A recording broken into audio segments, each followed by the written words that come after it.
The story of humanity is, in many ways, the story of a question, whispered in the flickering firelight of prehistoric caves and debated in the gleaming lecture halls of the 21st century. What is the nature of reality? From this single, monumental inquiry, 1,000 philosophical and scientific tributaries have flowed. Yet, among the myriad answers proposed, one idea has proven to be both remarkably resilient and profoundly transformative. It is a concept at once simple in its core assertion and staggeringly complex in its implications. This is the philosophy of materialism, the claim that the universe, in its entirety, is composed of matter and its various states and interactions. Materialism posits that there is no separate, non-physical realm of souls, spirits, gods, or Platonic forms. Every phenomenon, from the silent dance of distant galaxies to the intricate firing of neurons that constitute a human thought, is ultimately reducible to physical processes. Consciousness, life, morality, and purpose are not gifts from a supernatural benefactor, but emergent properties of complex material systems. It is a worldview that systematically dismantles the comforting scaffolding of the divine and the spiritual, leaving humanity standing alone in a cosmos that is vast, ancient, and indifferent. This essay, The Evolution of Materialism, traces the epic journey of this powerful and often controversial idea. It is a story not of a static doctrine, but of a dynamic and evolving paradigm that has been shaped, challenged, and refined over 2.5 millennia. Our journey will be divided into two great epics, each representing a fundamental shift in the philosophy's character and influence. The first, The Ancient Gambit, explores the audacious origins of materialism in the intellectual crucible of ancient Greece. Here, the first natural philosophers, the pre-Socratics, made a revolutionary break from mythological explanation, mythos, to rational inquiry, logos. We will witness how thinkers like Thales and Anaximander sought a single underlying substance, or arche, for all of reality, setting the stage for the atomists, Leucippus and Democritus. Their atomist theory was the high watermark of ancient materialism, a complete, self-contained system of indivisible particles moving in an infinite void, accounting for all of existence without recourse to purpose or divine will. It was a gambit in the truest sense, a bold, speculative wager against the prevailing spiritual and teleological orthodoxies, most powerfully articulated by Plato and Aristotle. We will see how this gambit was carried forward by Epicurus, who weaponized atomism for an ethical purpose, the liberation of humanity from fear, and immortalized by the Roman poet Lucretius in his breathtaking epic De Rerum Natura. For over 1,000 years, this gambit would largely be lost, buried under the weight of idealism and theology. The second part, The Machine Awakens, charts the dramatic rebirth and triumphant rise of materialism from the Renaissance to the modern day. The machine is the central metaphor of this era, the universe re-envisioned as a vast, intricate, and predictable clockwork mechanism. This awakening was not a single event, but a long, cumulative process. It began with the Copernican revolution shattering the old cosmos, gained methodological rigor with Francis Bacon's empiricism, and found its foundational architect in René Descartes, whose dualism, paradoxically, created a purely mechanical, material world for science to conquer. The machine truly roared to life with Isaac Newton, whose laws of motion and universal gravitation provided the mathematical blueprint for a deterministic universe. This new scientific materialism was then radicalized during the Enlightenment by thinkers like Lamartine, who audaciously declared man himself to be a machine, and Baron de Holbach, who penned the uncompromising Bible of atheistic materialism. The 19th century provided the final crucial pieces of evidence: the confirmation of atomic theory by John Dalton, the formulation of the laws of thermodynamics, and, most consequentially, Charles Darwin's theory of evolution by natural selection. Darwin provided what the ancient atomists could only dream of: a purely materialist mechanism to explain the immense complexity and apparent design of the living world. The 20th and 21st centuries saw the awakened machine grow stranger and more complex. Quantum mechanics dissolved the simple determinism of the clockwork model, revealing a probabilistic and bizarre reality at the subatomic level. Einstein's relativity merged matter, energy, space, and time into a single dynamic continuum. And today, the battleground for materialism has moved to the final frontier, the human brain. Neuroscience and artificial intelligence relentlessly pursue the ghost in the machine, seeking to explain consciousness, the fortress of subjective experience, in purely physical terms. The evolution of materialism is therefore a story of transformation. It began as a philosophical intuition, a courageous guess about the fundamental nature of things.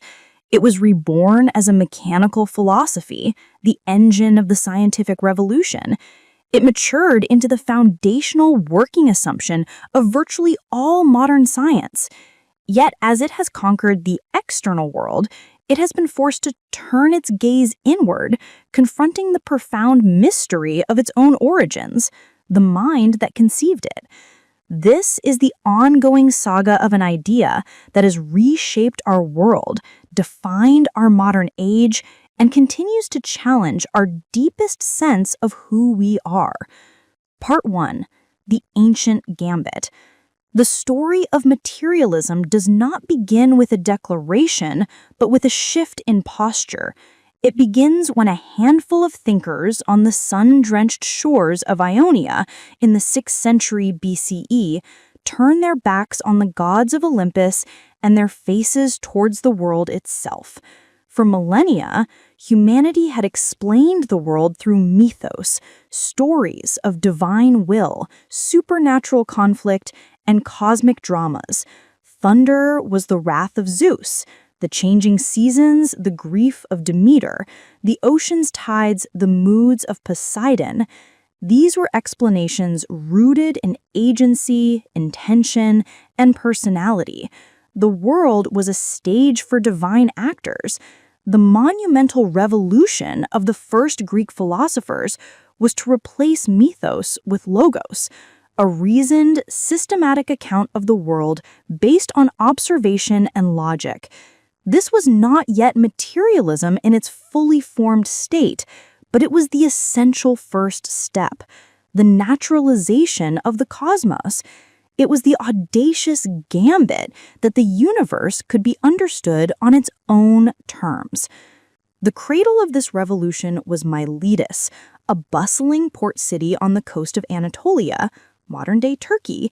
Here, a confluence of cultures, a thriving trade economy, and a degree of political freedom created fertile ground for a new kind of thinking. The first figure to emerge from the mists of history is Thales of Miletus, c. 624 to 546 BCE. Famously, he is credited by Aristotle as the founder of natural philosophy. His great insight, both simple and profound, was to propose that all things are ultimately derived from a single, underlying substance or arche. For Thales, this substance was water. At first glance, this might seem a naive guess, but consider the reasoning. Water is manifestly essential for life. It exists in 3 states, solid, liquid, and gas, suggesting a capacity for transformation. It falls from the sky, bubbles up from the ground, and surrounds the land masses.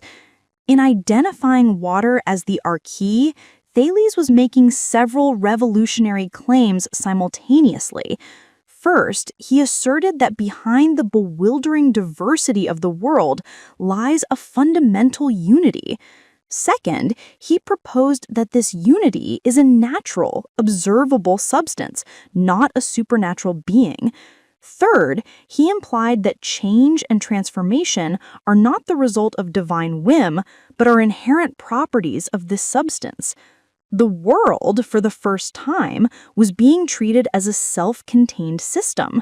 The gods were not explicitly denied, but they were rendered explanatory redundant. This was the first move in the ancient gambit. Thales' student, Anaximander, c. 610–546 BCE, took this line of reasoning a crucial step further. He was troubled by the choice of a specific element like water as the primary substance. How could water, which is wet and cool, give rise to its opposite, fire, which is hot and dry? A single determinate element could not logically be the source of all qualities, including its own opposites. Anaximander therefore posited a more abstract and radical arche, the apeiron, meaning the unlimited, boundless, or indefinite. The apeiron was not any one thing. It was an eternal, indestructible, and undefined primordial substance, from which all the determinate things in the cosmos, hot, cold, wet, dry, emerged through a process of separating out. Anaximander envisioned a cosmic cycle. Things arise from the apeiron and, in time, perish back into it, paying penalty and retribution to each other for their injustice according to the assessment of time. This poetic fragment, one of the first preserved lines of Western philosophy, suggests a universe governed by a kind of impersonal law or balance, not by arbitrary divine judgment. Anaximander's cosmology was stunningly sophisticated. He imagined the Earth as a cylinder suspended freely in the center of the cosmos, and even offered a naturalistic account of the origin of life, suggesting that the first living creatures arose from moisture and later adapted to life on land. With the apeiron, philosophy took a major step toward abstraction, but it remained a firmly naturalistic concept. It was the infinite reservoir of stuff from which the material world is eternally generated. The third great Milesian, Anaximenes, c. 585–528 BCE, returned to a more concrete element for his arche, but with a new level of theoretical sophistication. He proposed that the fundamental substance was air or vapor. His key contribution was to propose a clear mechanism for transformation, condensing and rarefaction. When air becomes rarefied, it becomes fire. When it is condensed, it becomes wind, then cloud, then water, then earth, and finally stone. All differences between substances were, for Anaximenes, quantitative differences, a matter of density. This was a powerful idea. It suggested that all the qualitative richness of the world could be explained by a single underlying quantitative process. It was a step towards a mathematical and mechanical understanding of nature, a principle that would become central to the materialism of the scientific revolution 2 millennia later. The Milesian school laid the non-negotiable foundation for materialism, the belief in a natural, unified cosmos that can be understood through reason. While they were not fully materialist, they spoke of their arche as being divine and eternal, a kind of hyloism where matter itself is endowed with life. They had decisively shifted the object of inquiry from the supernatural to the natural. They had made the world a problem to be solved, not a story to be told.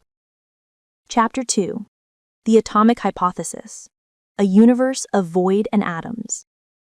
If the Milesians opened the door to naturalism, it was the atomists who strode boldly through it, constructing the first complete and uncompromisingly materialist system in history.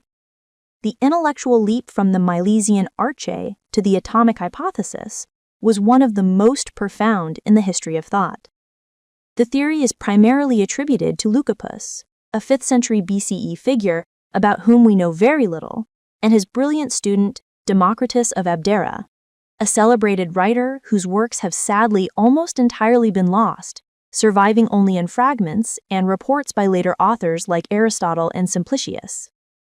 The atomist philosophy was born from a confrontation with the logical puzzles of Parmenides of Elea. Parmenides had argued with formidable logic that change is an illusion. Being is, and non-being is not. Since nothing cannot exist, a void is impossible.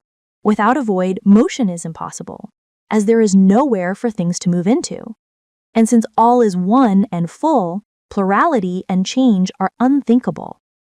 The world of our senses, a world of constant motion and transformation, is for Parmenides a grand deception. The atomists performed an act of philosophical genius.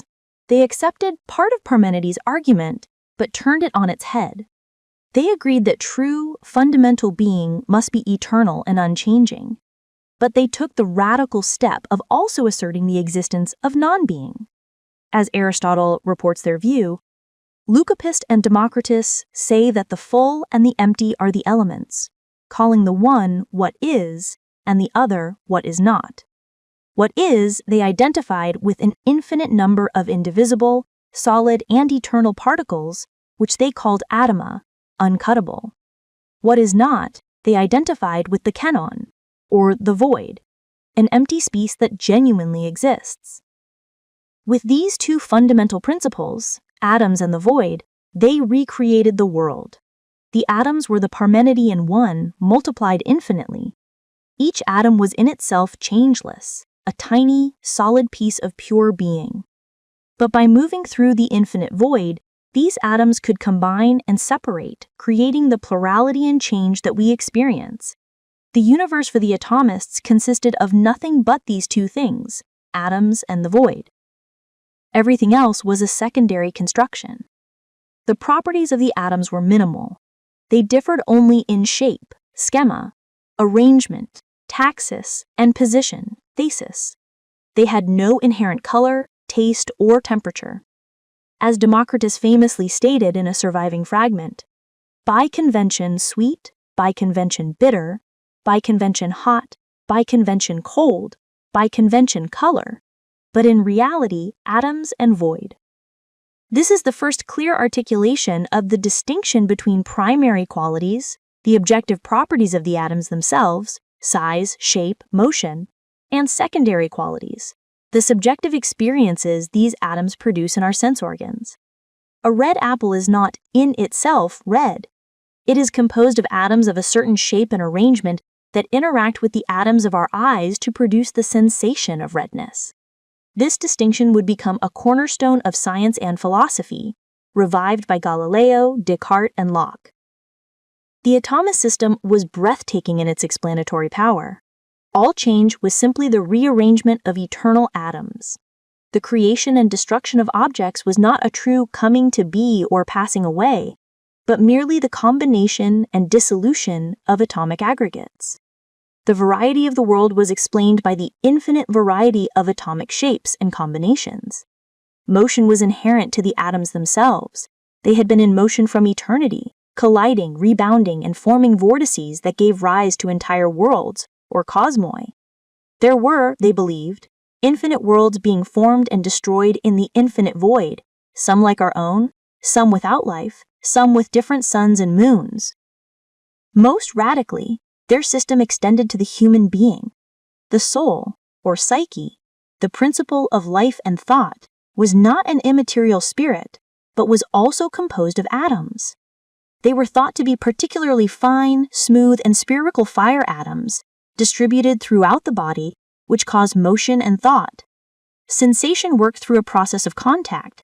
Objects constantly shed thin films of atoms called idola, or images, that flew through the void and impressed themselves on the atoms of the sense organs. A death was simply the dispersal of the soul atoms from the body.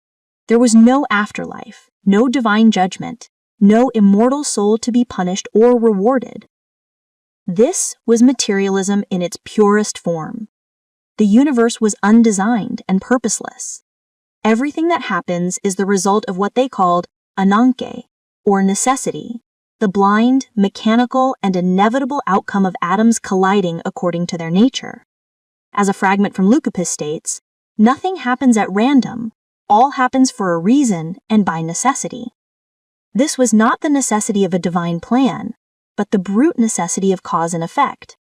The gods themselves, if they existed, were also products of atomic combinations, living in the spaces between worlds, and were of no concern to human beings. The Atomist Gambit was to explain everything with the most economical of means, stripping reality down to its bare physical components. It was a vision of stunning modernity, a philosophical blueprint for the scientific worldview that would emerge 2,000 years later. Chapter 3: The Garden of Epicurus and the Voice of Lucretius. For all its intellectual brilliance, the atomism of Democritus was a stark and deterministic creed. It was Epicurus of Samos, 341 to 270 BCE, who took up the atomist framework and repurposed it for a profoundly humanistic and ethical end. Epicurus was not primarily interested in physics for its own sake. His overriding goal was to achieve ataraxia, a state of serene tranquility, freedom from fear, and absence of pain. He believed that the primary obstacles to human happiness were the fear of the gods and the fear of death.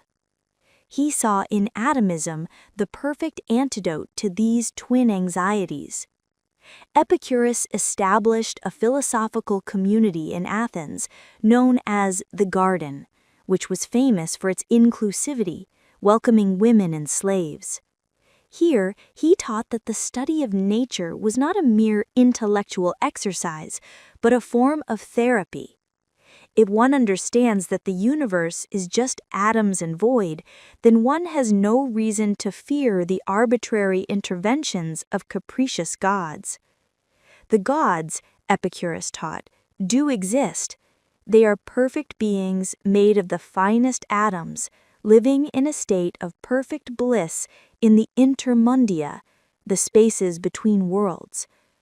But by their very nature, they are too perfect and too blissful to be concerned with the messy affairs of humanity. They did not create the world, they do not control it, and they do not dispense justice or punishment. Prayer, sacrifice, and superstition are therefore entirely pointless. The universe runs on its own, according to the laws of atomic motion.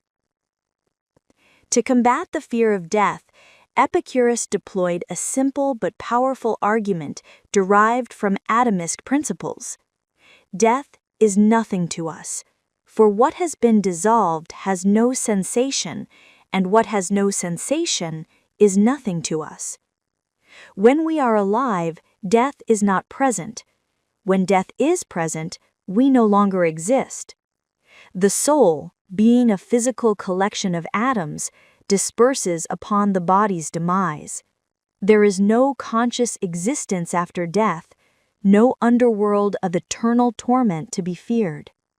The anxiety about our own non-existence is an irrational fear of a state we can never experience. By liberating his followers from these two great fears, Epicurus hoped to open the way for a life of simple, moderate pleasure, not wild debauchery, as his detractors claimed, but the enjoyment of friendship, conversation, and the absence of pain. Epicurus made one crucial and famous modification to Democritus's atomic theory. He was troubled by the rigid determinism of a universe governed solely by necessity. If every action is the predetermined result of a causal chain of atomic collisions stretching back to infinity, how can there be free will? How can we be responsible for our choices? To solve this, Epicurus introduced the concept of the klinomen, or the swerve. He postulated that atoms, as they travel through the void, are capable of making a tiny, random, unpredictable swerve from their path. this infinitesimal element of chance was enough to break the chains of deterministic fate, allowing for the possibility of voluntary action. The swerve was the physical basis for free will, a spontaneous event at the atomic level that allowed for genuine novelty and choice in the cosmos. It was a controversial and, to many, an ad hoc addition, but it showed Epicurus's commitment to subordinating physics to ethics, ensuring that his materialist worldview could accommodate human freedom.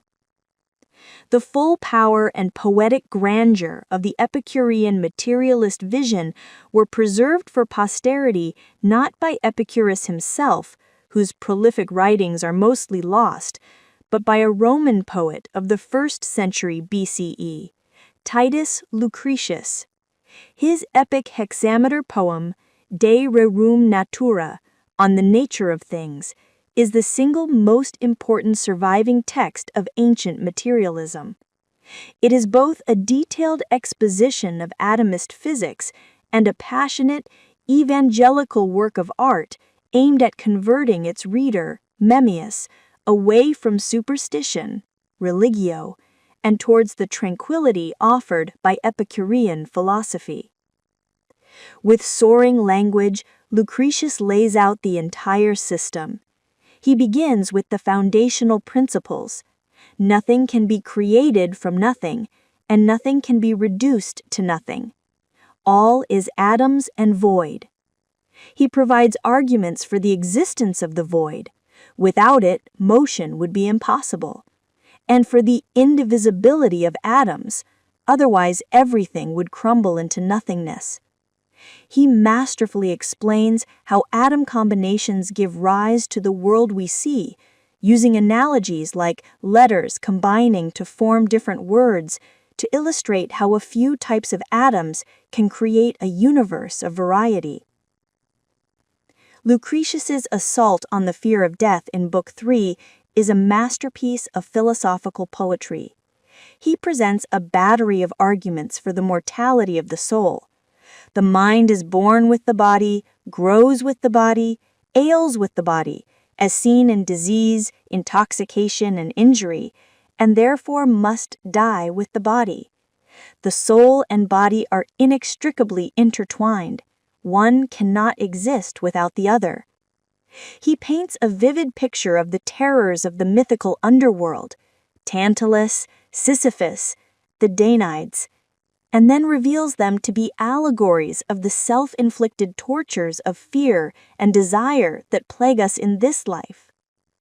In later books, he offers stunningly prescient naturalistic accounts of cosmology, meteorology, geology, and biology.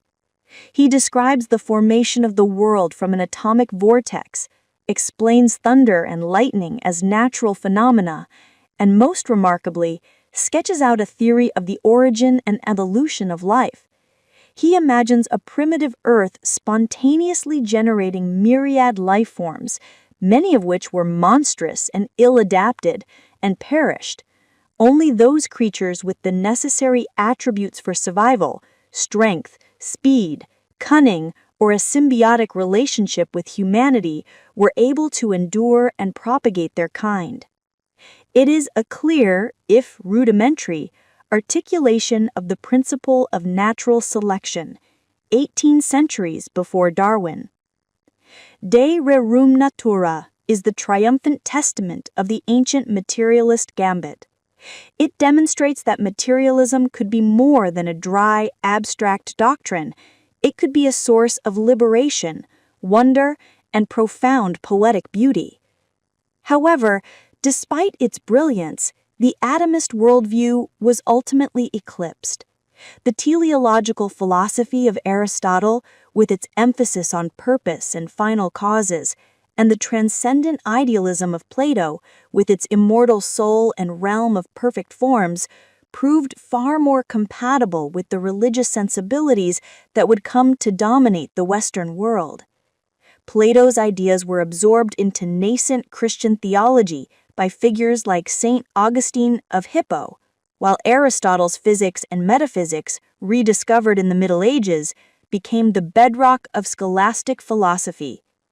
The ancient gambit was lost, the atoms went silent, and the void was filled with the presence of an omnipotent God. Materialism entered a long slumber, waiting for the world to change once more. Chapter 4: The Long Slumber and the Stirrings of Rebirth. The dominance of Christian Aristotelian thought during the Middle Ages created an intellectual environment deeply hostile to materialism. The core tenets of atomism, the eternity of matter, the mortality of the soul, the denial of divine providence, and the existence of a void, were in direct contradiction to fundamental Christian dogmas. To be a materialist was to be an atheist, a charge that carried the gravest of consequences. While some aspects of atomistic thought were debated in scholastic circles, the question of the Eucharist, for instance, led to discussions about substance and accidents.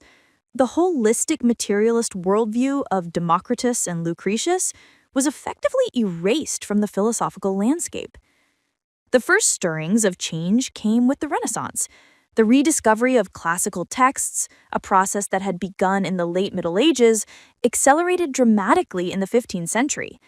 In 1417, a papal secretary and book hunter named Poggio Bracciolini discovered a surviving manuscript of Lucretius's De Rerum Natura in a German monastery. Its rediscovery sent shockwaves through the intellectual world. Here was a complete, powerful, and poetically seductive alternative to the scholastic worldview. While few dared to openly embrace its atheistic implications, Lucretius's ideas began to seep back into European thought, reintroducing the concepts of atoms, the void, and naturalistic explanation. Simultaneously, the humanist movement began to shift the cultural focus away from the divine and otherworldly concerns of the medieval period and back toward the human being, human achievement, and life in the terrestrial world. This change in perspective, while not intrinsically materialist, created a more fertile ground for secular and naturalistic inquiry. The true cataclysm, however, was astronomical. In 1543, Nicolaus Copernicus published De Revolutionibus Orbium Celestium on the revolutions of the heavenly spheres, proposing a heliocentric model of the solar system. By displacing the Earth from the center of the universe, Copernicus inadvertently dealt a devastating blow to the anthropocentric and teleological cosmos of the scholastics. If the Earth was just another planet orbiting the sun, its privileged position in the divine plan was thrown into question. The implications were so profound that the book was placed on the Church's Index of Forbidden Books. Giordano Bruno, a Dominican friar, took the Copernican idea to its radical conclusion, arguing that the universe was infinite, contained innumerable worlds inhabited by living beings, and that God was not a transcendent creator, but was immanent in the entirety of nature, a form of pantheism that bordered on materialism. For these heresies, he was burned at the stake in Rome in 1600. The decisive break with the old way of thinking was methodological. The English statesman and philosopher Sir Francis Bacon, 1561 to 1626, was a tireless propagandist for a new kind of science. He railed against the sterile syllogistic logic of the scholastics, which simply rearranged existing knowledge, and advocated for an empirical, experimental, and inductive method. In his Novum Organonum, or New Instrument, Bacon argued that knowledge should be built up from careful observation and experimentation. The goal of this new science was not merely to contemplate nature, but to gain power over it for the benefit of humankind. Knowledge is power. This pragmatic, utilitarian, and empirical approach was perfectly suited for investigating a material world. By focusing on efficient causes, how things happen, and bracketing off final causes, why things happen, Bacon effectively cleared a space for scientific inquiry to proceed without constant reference to theology. Chapter 5: The Clockwork Universe, Descartes, Newton, and the Laws of Motion.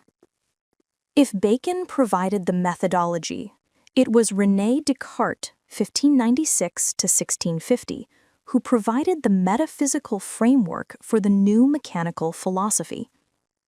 Ironically, Descartes was a devout Catholic and a staunch dualist, yet he did more than almost any other thinker to create a purely materialist world for science to study. In his famous philosophical project, Descartes divided reality into two fundamentally distinct and irreducible substances: res cogitans, or thinking substance, or the mind/soul, and res extensa, or extended substance, or matter. For Descartes, the defining characteristic of mind was thought, while the defining characteristic of matter was simply extension in 3 dimensions: length, breadth, and depth. This move, known as Cartesian dualism, had a paradoxical effect. While it preserved the human soul, free will, and God in a separate non-material realm, it stripped the material world of all occult qualities, purposes, and inner life. The physical universe, res extensa, was a vast, lifeless, and purely geometric machine. Animals, lacking a res cogitans, were for Descartes nothing more than complex automata. A dog yelping in pain was no different from a clock striking the hour. It was a purely mechanical reaction. All physical phenomena, from the orbits of the planets to the circulation of the blood, could and should be explained in terms of the size, shape, and motion of particles of matter. His vision of the solar system was that of a great vortex of swirling matter carrying the planets along. Descartes had created a blueprint for a fully mechanical, and therefore fully materialist, physics. He had exorcised the ghosts from nature, leaving only the ghost in the machine of the human mind.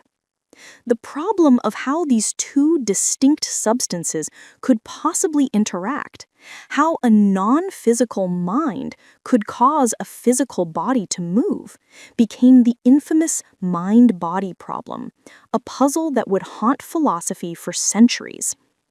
But for the new scientists, the important part was that the physical world was now their undisputed domain. Across the English Channel, thinkers like Robert Boyle, 1627 to 1691, a key figure in the founding of the Royal Society, were developing a corpuscularian philosophy. This was a sanitized, Christian-friendly version of ancient atomism. Boyle argued that the world was composed of tiny, solid particles, corpuscles, created and set in motion by God. All the properties of things could be explained by the motion, texture, and structure of these corpuscles. Like Democritus and Descartes, he distinguished between primary qualities, inherent to the corpuscles, and secondary qualities, the sensations they produce in us. This corpuscularianism became the dominant paradigm for the new science of chemistry. The grand synthesis of this new mechanical philosophy arrived with the monumental figure of Sir Isaac Newton, 1643 to 1727. In his Philosophiae Naturalis Principia Mathematica, or Mathematical Principles of Natural Philosophy, published in 1687, Newton laid out a comprehensive mathematical description of the universe. He formulated the 3 laws of motion and, most importantly, the law of universal gravitation. This single, elegant law described both the falling of an apple on Earth and the orbits of the planets in the heavens, uniting the terrestrial and celestial realms under one set of universal mathematical principles. The universe, in the Newtonian vision, was a magnificent and predictable clockwork machine. If one knew the positions, masses, and velocities of all the particles in the universe at one moment, and one had sufficient calculating power, one could, in principle, predict the entire future and retrodict the entire past.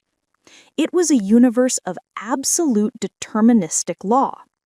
Newton himself was a deeply religious man, though of an unorthodox Arian persuasion.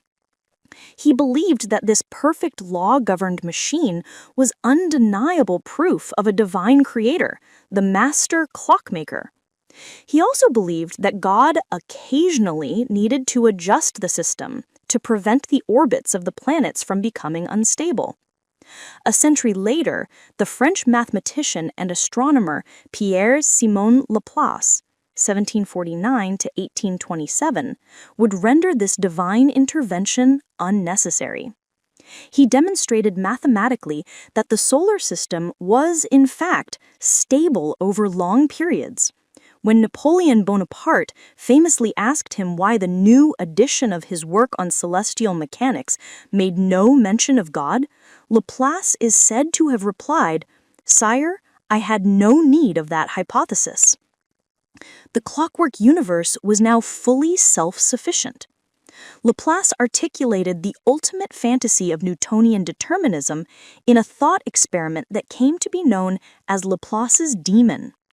An intellect that knew all the forces and positions of all things in the universe at one time could embrace in a single formula the movements of the greatest bodies of the universe and those of the tiniest atom.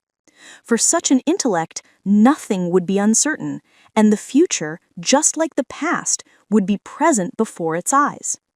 The machine was complete. It ran on its own, without need of a divine operator. The physical world had been fully conquered by materialist explanation, even if it was a materialism still wrapped in the deistic language of a distant creator. Chapter 6: The Enlightenment's Blade. Man, a Machine. While British science developed a relatively conservative deistic form of mechanical philosophy, the French philosophers of the 18th century Enlightenment took these ideas and honed them into a radical, atheistic, and political weapon. They saw the light of reason as a tool to dismantle the darkness of the ancien regime, the intertwined authorities of absolute monarchy and the Catholic Church. For them, materialism was not just a scientific hypothesis, it was the intellectual blade that could sever the chains of superstition and tyranny. The most shocking and explicit statement of this new radicalism was Julien Offray de la Matrice L'Homme Machine, Man a Machine, published in 1747. Lamatrie, a physician by training, was struck by how his own thoughts were affected by fever and by the effects of substances like wine and coffee on the mind. He extended Descartes' argument. If animals are automata, and the human body is physiologically similar to an animal's body, then man, too, must be a machine. He systematically dismantled Cartesian dualism, arguing that the soul was nothing but a word for the thinking part of the body. Thought, he argued, is a property of organized matter, just as electricity is a property of certain materials. The soul is therefore but an empty word, of which no one has any idea, and which an enlightened man should use only to signify the part in us that thinks. The book caused an immediate scandal. He was forced to flee France and then Holland, finding refuge in the court of the enlightened despot Frederick the Great of Prussia. His work was a direct assault on human dignity, religion, and traditional morality. If man is a machine, what becomes of free will, moral responsibility, and the immortal soul? Lamatrie cheerfully embraced the consequences, advocating for a hedonistic ethics based on the pursuit of bodily pleasure. The philosophical system of this French materialism was given its most comprehensive and uncompromising expression by Paul Henry Thierry Baron de Holbach, 1723 to 1789. In his anonymously published magnum opus, The System of Nature, 1770, de Holbach constructed a complete, monistic, atheistic and deterministic worldview that became known as the Bible of Materialism. For Dolbach, there is only one thing in existence: nature. Nature is the great whole, a vast chain of cause and effect, consisting of matter in perpetual motion. Everything that exists is a necessary product of this chain. There is no God, no soul, no purpose. Man is a work of nature, he wrote. He exists in nature. He is submitted to her laws. He cannot deliver himself from them. Human beings are purely physical beings whose actions are as determined as the falling of a stone. Free will is an illusion born of our ignorance of the complex web of causes, our temperament, our education, our hidden motives that compel our actions. Religion is a product of fear and ignorance, a tool used by priests and tyrants to control the populace. Morality should be based not on divine commands, but on a rational understanding of what leads to the happiness and preservation of the individual and society. Dolbach's work was a frontal assault on the entire metaphysical and religious establishment of Europe. It was condemned by the Paris Parliament to be burned, but its ideas circulated widely, influencing figures like Diderot, the editor of the Great Encyclopedia, which served as the primary engine for disseminating Enlightenment thought. Diderot himself held a more subtle, dynamic form of materialism, speculating on the emergent properties of matter and the idea that all matter possessed a latent sensitivity, but he shared the fundamental commitment to a naturalistic and anti-clerical worldview. The machine had not only awakened, it had become a revolutionary force. The materialist philosophy, born in ancient Greece and rebuilt by the scientific revolution, was now being used to argue for a complete re-engineering of society, morality, and politics. The ancient gambit had transformed into an engine of modernity. Chapter 7. The Unfolding of Matter, 19th Century Triumphs. If the 18th century provided the philosophical audacity for materialism, the 19th century provided the overwhelming scientific proof.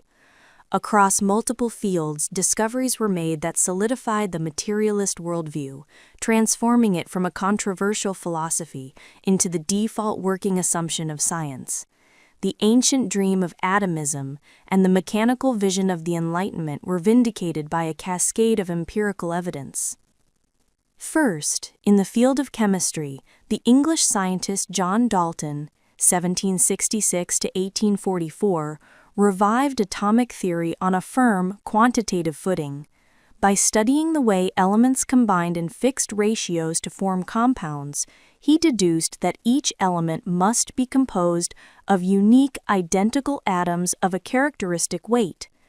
This was no longer the speculative atomism of Democritus. It was a scientific theory that could be tested and used to make predictions. The subsequent development of the periodic table by Dmitri Mendeleev further organized the material world into a rational system of elements, all built from these fundamental particles. The world was demonstrably atomic. Second, in physics, the development of the laws of thermodynamics had profound metaphysical implications. The first law, the principle of the conservation of energy, states that energy cannot be created or destroyed, only converted from one form to another. This was a death blow to vitalism, the belief that living organisms were animated by a special, non-physical vital force, or élan vital. If such a force existed, it would have to add energy to the physical system of the body, violating the first law. Scientific experiments, such as those by Hermann von Helmholtz, showed that the energy inputs and outputs of living organisms could be fully accounted for in physical and chemical terms. There was no need for a ghost in the machine to make the body run. The second law, the law of entropy, described the universal tendency of closed systems to move towards disorder, providing a purely physical arrow of time that was independent of any divine plan. The third and most powerful triumph came from biology. For centuries, the most compelling argument against materialism had been the argument from design.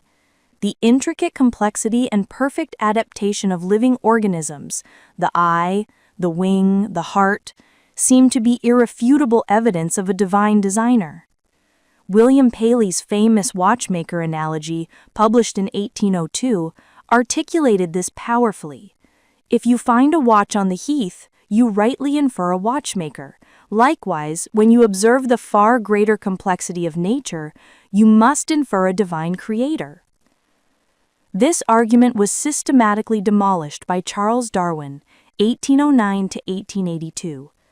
In his On the Origin of Species, 1859, Darwin, drawing on a wealth of global observations, proposed a purely mechanistic and materialist explanation for the origin of biological complexity, the theory of evolution by natural selection. The process was stunningly simple and powerful. Organisms exhibit variation. These variations are heritable, and more organisms are produced than can possibly survive, leading to a struggle for existence. Those individuals with variations that give them a slight advantage in their local environment are more likely to survive and reproduce, passing on those advantageous traits to their offspring. Over vast geological timescales, this blind algorithmic process could produce all the diversity, complexity, and adaptation seen in the living world. Darwin had provided the how for the history of life. Design was an illusion. There was only descent with modification, filtered by the impersonal sieve of natural selection. The biologist Thomas Huxley, known as Darwin's bulldog, famously remarked upon reading The Origin, "How extremely stupid not to have thought of that." Darwin's theory unified the biological sciences and provided the final crucial pillar for a comprehensive materialist worldview. It explained humanity's own origins, linking us directly to the animal kingdom in a great tree of life. The implications were earth-shattering, sparking a conflict between science and religion that continues to this day. By the end of the 19th century, the machine had not just awakened, but it had conquered.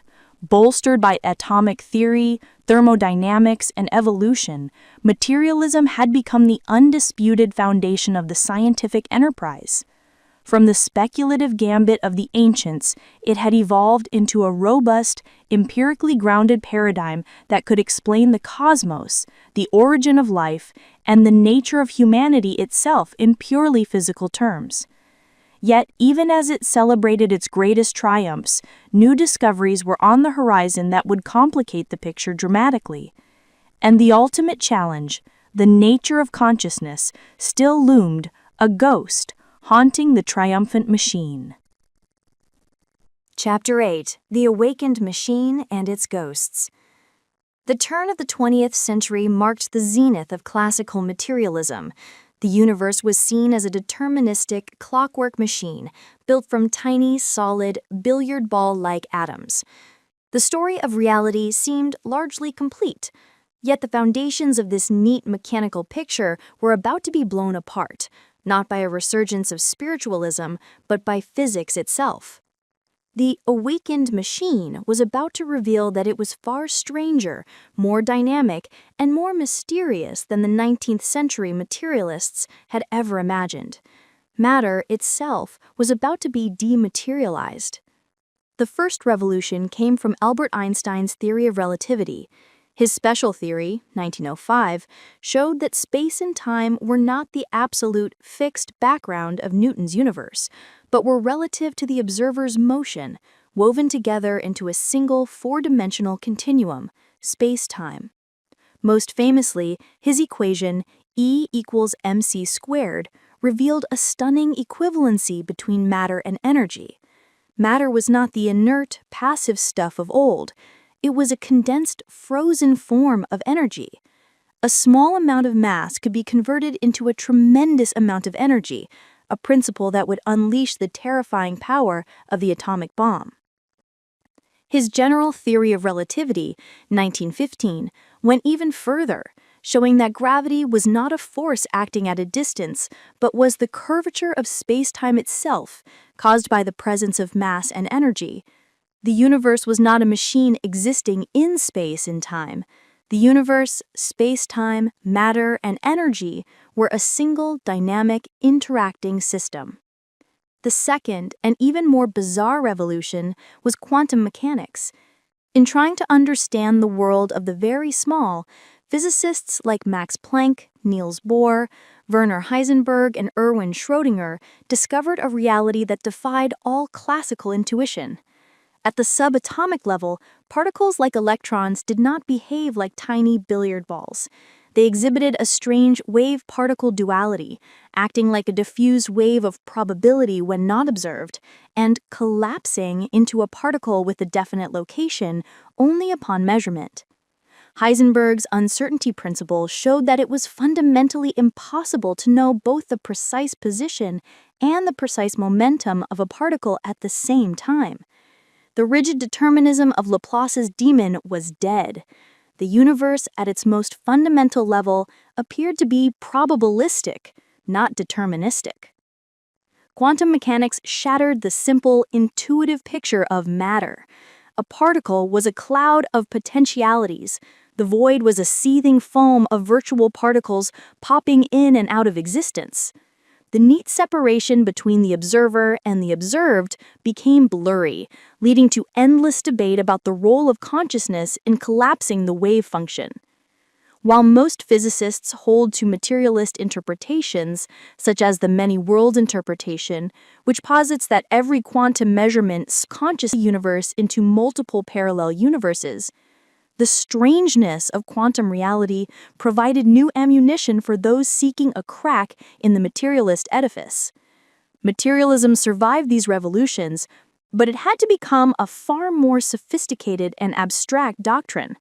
Physicalism became a more common term, signifying a commitment to the explanatory primacy of physics, whatever bizarre form physics might take. The stuff of the universe was no longer simple matter, but a complex tapestry of quantum fields, energy, and curved spacetime. Even as physics was revealing the strangeness of the material world, the battleground for materialism was shifting to its final and most difficult frontier, the human mind. The 20th century saw the rise of neuroscience and cognitive science, disciplines dedicated to explaining mental phenomena in terms of the physical brain. The astonishing hypothesis, as Francis Crick, the co-discoverer of DNA structure, called it, was that you, your joys and your sorrows, your memories and your ambitions, your sense of personal identity and free will are in fact no more than the behavior of a vast assembly of nerve cells and their associated molecules. The evidence for this view became overwhelming. Brain imaging technologies like fMRI and PET scans allowed scientists to watch the brain in action, correlating specific mental tasks with activity in specific neural regions. The effects of brain injuries, strokes, and degenerative diseases like Alzheimer's demonstrated the devastating dependence of personality, memory, and reason on the physical integrity of the brain. The field of psychopharmacology showed how purely chemical interventions could profoundly alter mood, perception, and thought. The case for the mind being what the brain does seemed stronger than ever. La Mettrie's man-a-machine was being vindicated in stunning detail, with neurons and neurotransmitters replacing gears and levers. Yet, despite this avalanche of progress, a profound philosophical problem remained, a ghost that stubbornly refused to be exorcised. This is what the philosopher David Chalmers famously termed the hard problem of consciousness. The easy problems, which are still incredibly difficult scientifically, involve explaining the brain's functions, how it processes information, integrates sensory input, controls behavior, focuses attention. We can imagine, in principle, a robot or a zombie that could perform all these functions without any inner experience. The hard problem is this: why and how does all this physical processing give rise to subjective experience? Why do we have qualia, the redness of red, the pain of a burn, the taste of a lemon? Why is it like something to be a conscious being? A complete neuroscientific account can trace the path of photons from an apple to the retina, the electrical signals through the optic nerve, and the complex processing in the visual cortex. But it cannot, as of yet, explain why this process is accompanied by the ineffable, private, first-person experience of seeing red. This explanatory gap between the objective third-person facts of brain science and the subjective first-person reality of experience is the last and greatest challenge to materialism. Modern physicalist philosophers have proposed various theories to bridge this gap. Daniel Dennett argues that qualia are an illusion, a user illusion created by the brain, and that the hard problem will dissolve once we have a complete functionalist account. Others propose that consciousness is an emergent property, which arises at a certain level of computational complexity, much as wetness emerges from the interactions of H2O molecules. Theories like IIT attempts to quantify this complexity and propose that consciousness is identical to a system's level of integrated information, phi. These are powerful and sophisticated attempts, but for many, they still fail to convincingly explain the raw feel of subjective awareness. The rise of artificial intelligence has brought these questions into sharp practical focus. As we build ever more complex computational systems, we are forced to confront the question, could a machine truly awaken? Could a sufficiently complex algorithm, a large language model, or a neural network become genuinely conscious? This is a modern-day Turing test with metaphysical stakes. Turing proposed to bypass the unanswerable question, can machines think, by the operational question, can a machine convince a human that it is human? But even if a machine passes this test, philosophical questions remain. John Searle's Chinese room argument suggests that even a system that can manipulate symbols perfectly to mimic understanding, like a person in a room following a rulebook to answer questions in Chinese, does not necessarily have genuine understanding or consciousness. The awakened machine of modern science, a sprawling network of quantum fields and computational neuroscience, now turns its analytical gaze upon itself, trying to understand how it can be a machine that experiences being a machine. This is the ultimate paradox of materialism. The philosophy that began by explaining the world in objective physical terms must now account for the subjective mental realm from which it originated. Chapter 9. The Many Faces of Matter.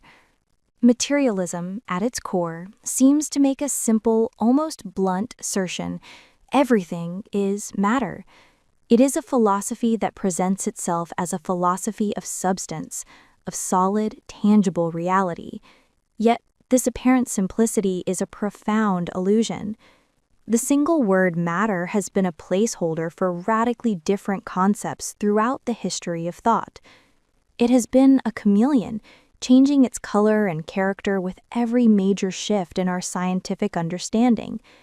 To trace the evolution of the concept of matter is to see that materialism is not a belief in a fixed substance, but a dynamic commitment to a process of inquiry. Its only constant is the belief that the ultimate explanation for reality will be found within the physical world, however strange that world turns out to be. In its infancy in ancient Greece, matter was fundamentally intuitive, tied to the observable world. For Thales, it was water, hydor, a substance chosen for its manifest properties of transformation and life-giving necessity. It was a choice rooted in sensory experience. For Anaximenes, it was air, air, a substance whose transformations could be explained by a physical process, condensation and rarefaction, lending it a more theoretical rigor. This early conception of matter, often called hylozoism, did not see it as inert or dead. It was a living, active, even divine substance, an eternal principle from which all things emerged. The most sophisticated ancient conception, that of the atomists, Leucippus and Democritus, defined matter as atoma, indivisible, solid, eternal particles. This was a monumental leap into abstraction. Matter was now defined not by its perceptible qualities, wetness, heat, but by its theoretical properties, solidity, extension, and shape. It was a stark, minimalist substance, stripped of all secondary qualities. For Democritus, matter was fundamentally granular, a collection of tiny, unchangeable beings whose rearrangement constituted all of reality. This classical atomism, resurrected by Lucretius, presented a powerful vision of matter as the fundamental, uncreated stuff of a purposeless cosmos. This conception of matter as inert, solid particles was revived and mathematicized during the scientific revolution, becoming the bedrock of the mechanical philosophy. For figures like Boyle, Descartes, and especially Newton, matter consisted of hard, massy corpuscles. Its primary properties were mass, velocity, and position. Crucially, this new matter was fundamentally passive. It did not move or change on its own. It was acted upon by external forces, primarily gravity, according to strict, predictable laws. The universe was a great machine, whose components were these inert bits of matter. This billiard ball conception of matter was perfectly suited for the deterministic, clockwork universe of classical mechanics. It was the matter of La Mettrie's man a machine and de Holbach's system of nature, a substance so predictable that an intelligence like Laplace's demon could, in principle, know its entire past and future. This was the high watermark of classical materialism, a belief in a universe composed of simple, understandable stuff behaving in simple, understandable ways. But the 19th century began to complicate this picture. The development of thermodynamics revealed a new fundamental entity, energy. The law of the conservation of energy showed that matter and energy were deeply intertwined in a universe of constant transformation. Matter was no longer just passive stuff being pushed around. It was a participant in a vast dynamic flow of energy. Michael Faraday's work on electromagnetism introduced the concept of the field, an invisible, intangible influence that permeated space. An electric charge or a magnet altered the space around it, creating a field of force. This was a profound challenge to the billiard ball view of reality. Reality was not just particles in empty space. It was also composed of these continuous, non-particulate fields. Matter was starting to lose its solidity.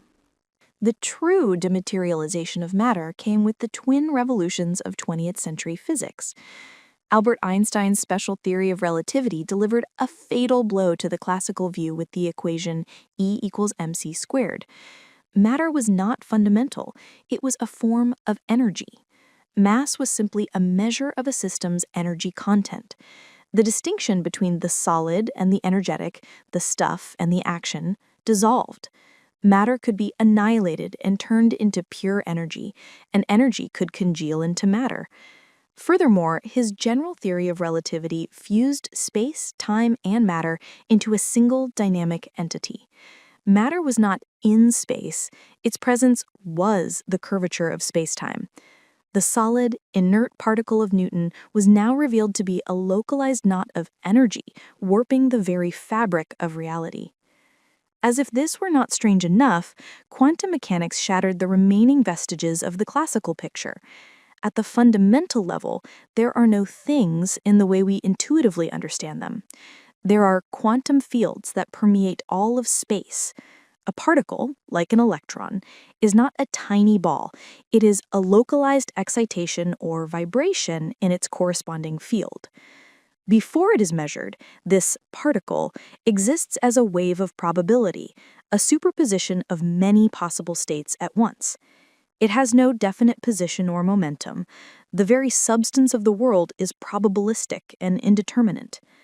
The vacuum of space is not empty. It is a roiling sea of virtual particles flashing in and out of existence.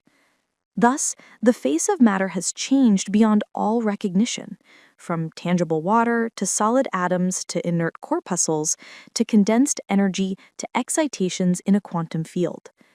The modern materialist, or physicalist, does not believe in matter in the classical sense at all. Their belief is more subtle and abstract. It is a belief that the world is entirely constituted by the entities described by our best fundamental physics, whatever those entities may be: quantum fields, strings, space-time geometry, or something yet to be discovered. The consistency of materialism lies not in its object, but in its method and its metaphysical commitment, that reality is a closed system, that all phenomena, including mind and life, are ultimately explicable in terms of these fundamental physical entities and their interactions, without recourse to any supernatural or non-physical realm.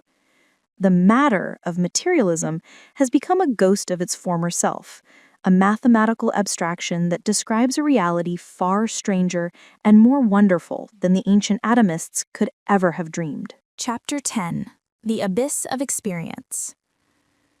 The greatest triumph of the materialist project has been the relentless assimilation of the world into a single, unified, explanatory framework. The movement of planets, the chemistry of stars, the origin of life, and the mechanics of the body have all been brought under the umbrella of physical law. Yet, as the reach of this project has extended, it has run headlong into an obstacle that seems qualitatively different from any other it has faced. It is a mystery located not in the distant cosmos, but in the intimate center of our own being, the fact of subjective experience itself. This is the hard problem of consciousness, and it represents a chasm, an abyss that threatens to swallow the materialist's claim to a complete theory of everything. The philosopher David Chalmers elegantly articulated the distinction between the easy problems and the hard problem. The easy problems, though scientifically immense, are ultimately problems of function. They involve explaining how the brain processes information, how it distinguishes sensory stimuli, how it focuses attention, retrieves memories, and controls behavior.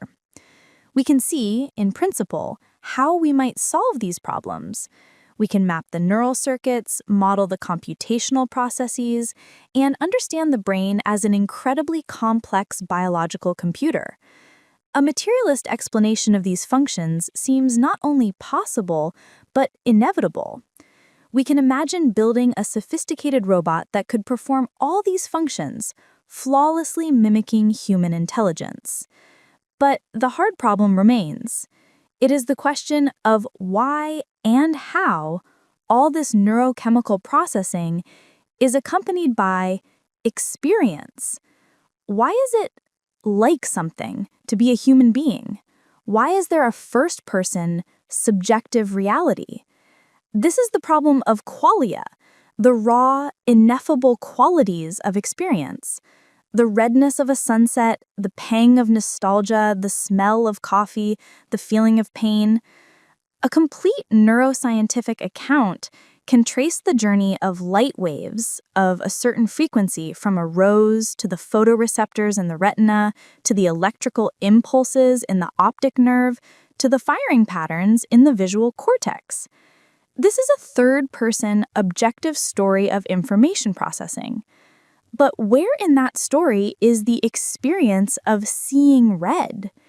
There seems to be an explanatory gap between the physical facts and the phenomenal facts. No description of brain states, however detailed, seems to entail the existence of the subjective feeling itself. This abyss is illuminated by a series of famous philosophical thought experiments. Frank Jackson's Mary's Room asks us to imagine Mary, a brilliant neuroscientist who has spent her entire life in a black and white room. She knows everything there is to know about the physics and biology of color vision. She knows exactly what happens in the brain when someone sees a red tomato. One day, Mary is released from the room and sees a red tomato for the first time. The question is, does she learn something new? The intuition is a resounding yes. She learns what it is like to see red. If this is true, it suggests that her complete physical knowledge was incomplete. There is a fact about the world, the phenomenal quality of redness, that was not captured in her physical account. Another powerful thought experiment is the philosophical zombie. A P-zombie is a hypothetical being that is physically and behaviorally identical to a conscious human in every way, but it has no inner experience whatsoever. It would talk about its feelings, wince when poked, and write poetry about the beauty of a sunrise, but all is dark inside. If such a being is conceivable, it implies that consciousness is a further fact about a person, over and above all the physical and functional facts. The mere existence of the physical system does not, in itself, seem to guarantee the presence of the inner light of experience. Confronted with this abyss, materialist philosophers have mounted several lines of attack. The most aggressive is eliminative materialism, championed by thinkers like Daniel Dennett. Dennett argues that the hard problem is a trick of intuition, a user illusion created by our brains. Qualia, as philosophers conceive of them, as private, intrinsic, ineffable properties, simply do not exist. The problem is not to explain qualia, but to explain why we think we have them. For the eliminativist, once we have a complete third-person functionalist account of the brain's information processing, there will be no hard problem left over to solve. The abyss is a mirage. A more common approach is reductive physicalism, particularly the mind-brain identity theory. This theory asserts that mental states simply are brain states. The feeling of pain is not caused by C-fiber firings, it is the C-fiber firings. The relationship is one of identity, like water is H2O. The reason we can't see the pain when we look at the brain is that we are accessing the same phenomenon in two different ways, from the first-person perspective, feeling, and the third-person perspective, neural activity. The problem on this view is not metaphysical, but epistemic. We have two different modes of access to the same underlying reality. A third route is emergentism. This view holds that consciousness is a novel emergent property that arises from matter when it reaches a certain level of organizational complexity, specifically in the brain. Just as the liquidity of water is an emergent property of H2O molecules that is not present in any individual molecule, consciousness is a property of the whole system that is not present in any individual neuron. It is a real, high-level feature of the world, but one that is still wholly dependent on its physical substrate. Theories like integrated information theory, IIT, attempt to a certain level of proposing that consciousness is identical to a system's capacity for integrated information, a quantifiable measure of complexity and interconnectedness. Despite the sophistication of these responses, for many, the abyss remains. Each response seems to leave something out. Eliminativism seems to deny the most self-evident fact of our existence. Identity theory asserts the identity, but fails to make it intelligible. Why should that particular brain state feel like that? And emergentism, while plausible, often just relabels the mystery without solving it. To say consciousness emerges is to state what happens, not to explain how it happens. The abyss of experience is the ultimate stress test for materialism. It forces the materialist to either deny the data of first-person experience or to expand the concept of the physical to include properties that are utterly unlike anything else in our scientific inventory. It is the ghost that still haunts the triumphant machine. Chapter 11. History's Material Footprint. Materialism is most often conceived as a metaphysical doctrine about the fundamental constituents of reality. But there is another, equally influential face of materialism that is not concerned with atoms or quantum fields, but with the grand sweep of human society. This is historical materialism, the theoretical cornerstone of Marxism. It proposes a radical reinterpretation of history, arguing that the driving force of social change is not the power of ideas, great leaders, or divine will, but the material conditions of human existence. History, in this view, does not unfold in the minds of men. It is forged in the fields, the workshops, and the factories. It leaves a material footprint that shapes everything else. Developed by Karl Marx and Friedrich Engels in the mid-19th century, historical materialism was a direct reaction against the idealist philosophies of history that dominated German thought at the time, particularly that of G.W.F. Hegel. Hegel saw history as the progressive unfolding of the world spirit, or Weltgeist, towards self-realization. For him, ideas and consciousness were the engine of historical change. Marx famously claimed to have stood Hegel on his head, arguing that it is not consciousness that determines life, but life that determines consciousness. Life, for Marx, meant the concrete, material process by which human beings produce their means of subsistence. The core of historical materialism is the model of base and superstructure. The base, or foundation of any society, is its mode of production. This consists of two components. One, the forces of production, the tools, technology, raw materials, and labor power available to a society. This includes everything from a flint axe to a wooden plow, a steam engine to a supercomputer. Two, the relations of production, the social and economic relationships people enter into to produce and distribute goods. This includes class structures, property ownership, and the division of labor. For example, lord and serf in feudalism, bourgeoisie and proletariat in capitalism. The engine of historical change is the dialectical conflict within the mode of production itself. The forces of production, technology, are constantly developing and evolving. At a certain point, these developing forces come into conflict with the existing rigid relations of production, the class structure. For example, the emergence of new mercantile technologies and banking, new forces of production, in late feudalism, came into conflict with the old feudal relations of lords and serfs.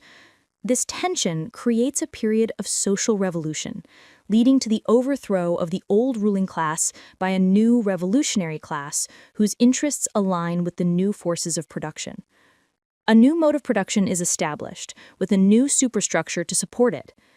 History, for Marx, is therefore the story of a succession of modes of production, each driven by class struggle.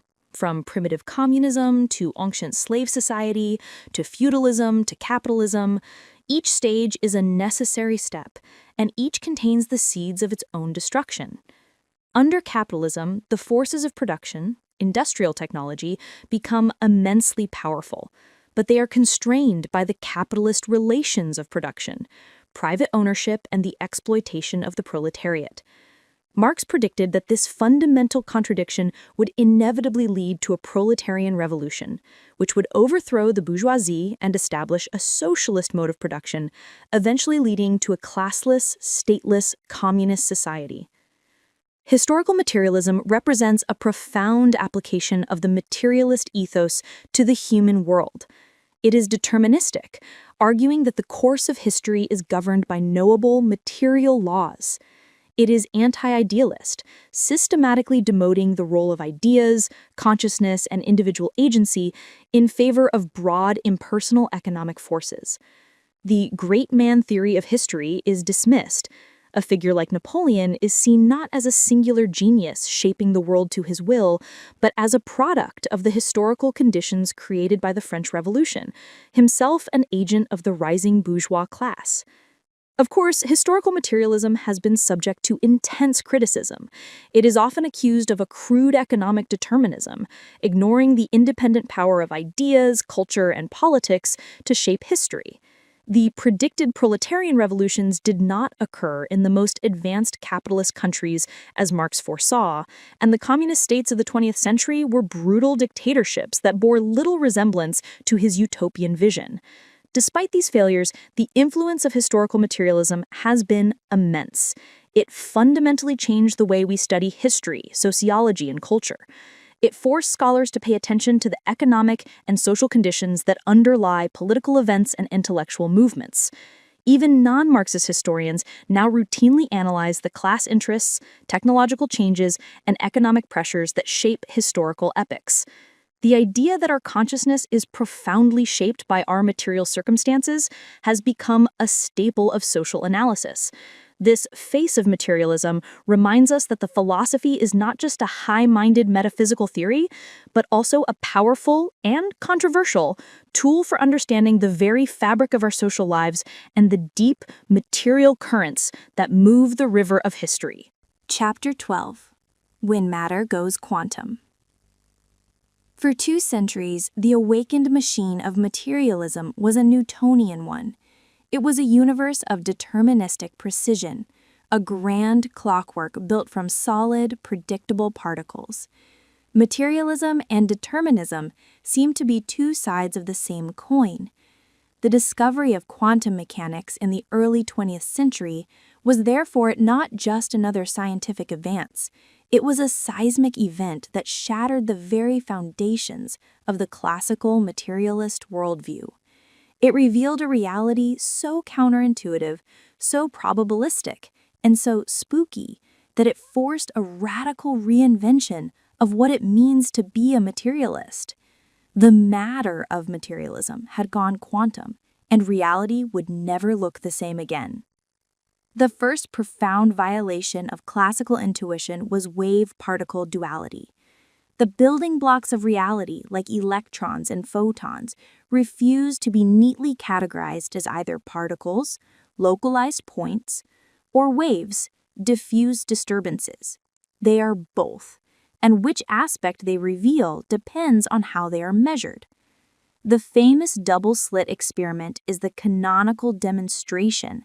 Fire an electron at a screen with 2 slits, and if you don't watch which slit it goes through, it behaves like a wave, passing through both slits simultaneously and creating an interference pattern on the other side. But if you place a detector at the slits to see where it goes, it suddenly behaves like a particle, passing through only one slit, and the interference pattern vanishes. Matter at this level is not a definite thing, but a cloud of potentialities, a superposition of states which collapses into a single definite reality only upon observation or measurement. This leads directly to the second great quantum mystery, the measurement problem. What exactly counts as a measurement that forces the quantum wave of possibility to collapse into a single classical reality? Is it any interaction with a macroscopic object? Does it require a conscious observer? This latter possibility, suggested by physicists like Eugene Widner, was deeply troubling for materialism. It seemed to reintroduce mind and consciousness into physics, not as an emergent property of matter, but as a fundamental agent that shapes physical reality. If the consciousness of the physicist is what collapses the wave function, then materialism is in deep trouble, as the mind would have a causal power over the physical world that is not reducible to physics itself. The third, and perhaps most bizarre feature, is quantum entanglement. As described by Einstein, it is spooky action at a distance. 2 particles can be created in such a way that their properties are linked no matter how far apart they are separated. If you measure a property of one particle, for example, its spin, you instantaneously know the corresponding property of the other, even if it is light years away. This seems to violate the principle of locality, the idea that an object is only directly influenced by its immediate surroundings. It suggests that the universe is interconnected in a deep, non-local way that defies classical physics. The 2 entangled particles are not 2 separate things. They are, in a sense, a single physical system. In the face of this profound weirdness, did materialism simply collapse? No. It adapted, evolved, and became stranger itself. Physicalists, the modern heirs of materialists, had to defend their worldview against interpretations that invoked consciousness or other non-physical realities. They did so by championing alternative interpretations of the quantum formalism. The oldest and most pragmatic is the Copenhagen interpretation, developed by Niels Bohr and Werner Heisenberg. In essence, it tells physicists to shut up and calculate. It treats quantum mechanics as a brilliant tool for predicting the outcomes of experiments, but discourages questions about what is really happening at the subatomic level. There is a fundamental split between the quantum world and the classical world of our measuring devices, and we shouldn't try to describe the former in the language of the latter.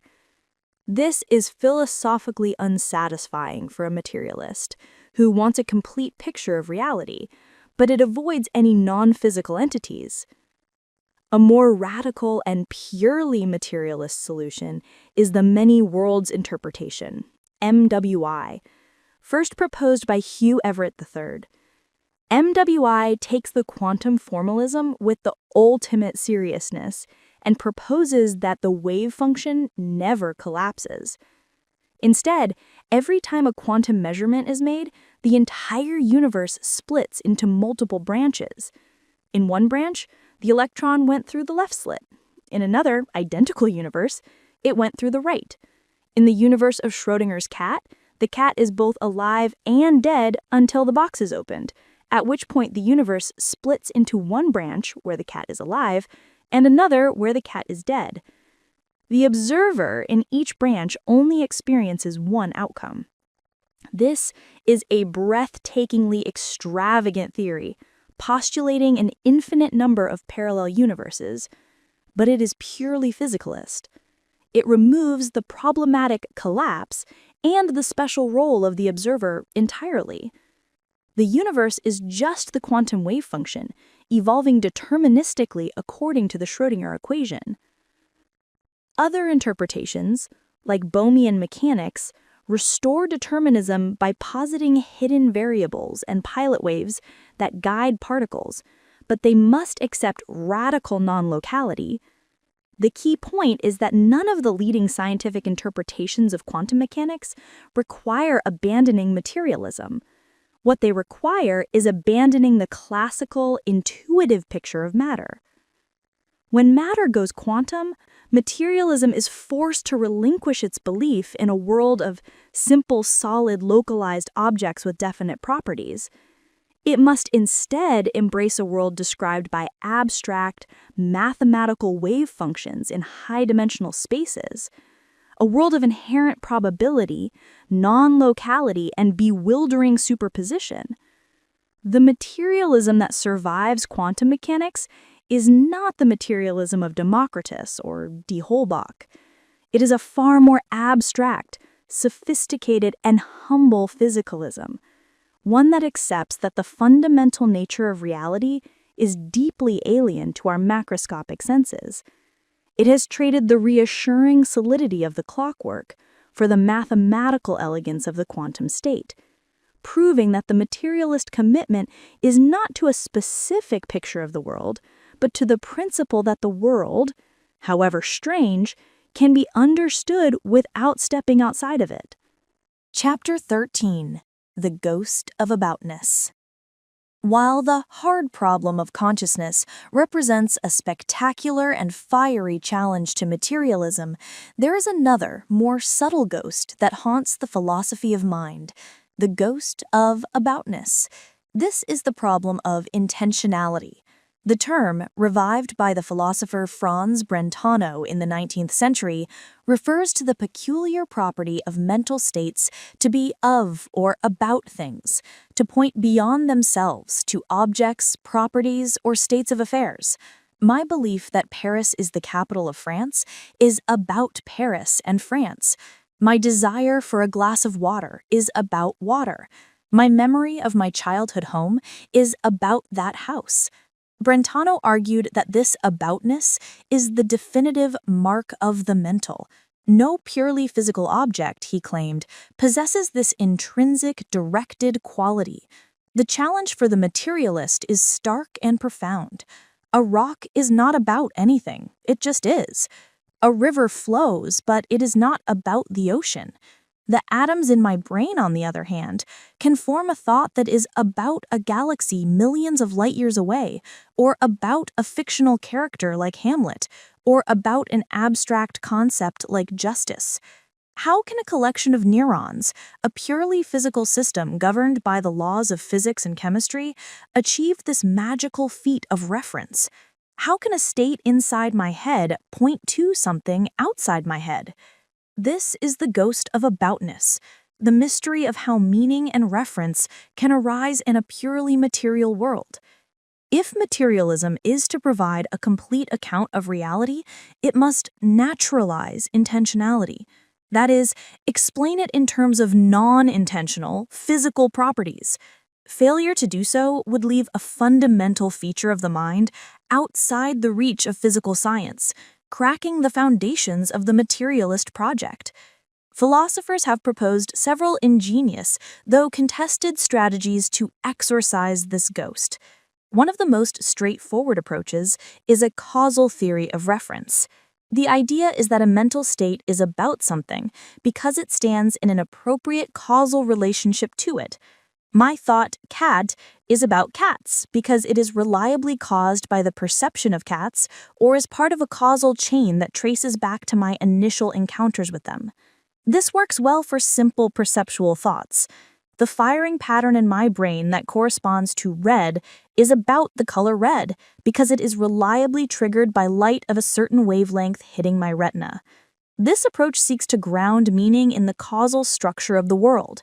However, causal theories immediately run into problems. I can think about things that don't exist, like unicorns or the planet Vulcan. These thoughts are clearly about unicorns and Vulcan, but they cannot be caused by them. I can also think about abstract objects like the number 7 or the concept of democracy. What physical object causes my thought about the number 7? Furthermore, I can misrepresent things. I can see a cow in the distance at dusk and think that's a horse. My thought is about the cow, but it represents it incorrectly. A simple causal theory struggles to account for fiction, abstraction, and error. A more sophisticated and powerful approach is teleosemantics, developed by philosophers like Ruth Millikan and David Papineau. This theory attempts to ground intentionality in the biological concept of function, which is itself a product of Darwinian natural selection. The core idea is that the aboutness of a mental state comes from its evolutionary purpose. A frog's brain has a state that causes its tongue to flick out at small, dark, moving objects. This mental state is about flies, not simply because it's caused by them, but because the evolutionary function of that state, the reason it was selected for, is to detect flies for food. The aboutness is conferred by its biological purpose. Teleosemantics can handle error. If the frog's tongue-flicking mechanism is triggered by a BB pellet, the mental state is still about flies, but it is malfunctioning. It has failed to perform its proper function. It can also, with some maneuvering, begin to approach the problem of abstract thought. Our capacity for abstract reasoning, while not directly tracking a physical object, could be seen as an evolutionary adaptation that confers a survival advantage through planning and social coordination. Aboutness, in this view, is not a mysterious property, but a biological adaptation. Our brains are semantic engines, designed by natural selection to represent the world in a way that helps us survive and reproduce. Chapter 14, The Realm Beyond Matter. For over 2 millennia, the materialist philosophy has waged a campaign of conquest, seeking to explain the totality of existence within a single, unified physical framework. Its success has been nothing short of astonishing. It has dethroned gods, demystified the heavens, and revealed the intricate mechanical and evolutionary processes that govern life itself. Materialism, in its modern form as physicalism, stands as the de facto ontology of the scientific age, a powerful and parsimonious vision of a self-contained cosmos. Yet its claim to be a complete theory of everything has always been haunted by a persistent and powerful counter-narrative, the conviction that there is more to reality than mere matter. This conviction has given rise to entire philosophical systems that posit a realm beyond matter, a dimension of existence that houses the very things materialism struggles most to explain: mind, consciousness, purpose, and value. The most intuitive and historically significant of these alternatives is substance dualism. Most famously articulated by René Descartes, dualism proposes that reality is composed of two fundamentally distinct kinds of substance: the physical, res extensa, or extended substance, and the mental, res cogitans, or thinking substance. The physical world for Descartes was the world of extension, of matter in motion, a vast, lifeless machine governed by deterministic laws. This was the world that science could and should study. But human beings were unique. We were not mere machines. We were composites, a union of a physical body and a non-physical mind or soul. This soul was the seat of consciousness, reason, feeling, and free will. The appeal of dualism is immense and deeply rooted in our subjective experience. It feels from the inside as though I am a conscious self who inhabits and controls a body. We speak of my body as a possession, separate from the me who possesses it. Dualism provides a philosophical home for the immortal soul, for free will that can override physical determinism, and for a personal identity that could potentially survive the death of the physical body. It neatly carves out a sanctuary for the human spirit, protecting it from the reductionist gaze of science. Yet, for all its intuitive power, substance dualism is plagued by a problem so severe that it has led most contemporary philosophers and scientists to abandon it. This is the infamous interaction problem, pointedly raised by Princess Elizabeth of Bohemia in her correspondence with Descartes. If the mind is a non-physical, non-extended substance, and the body is a physical, extended substance, how can they possibly interact?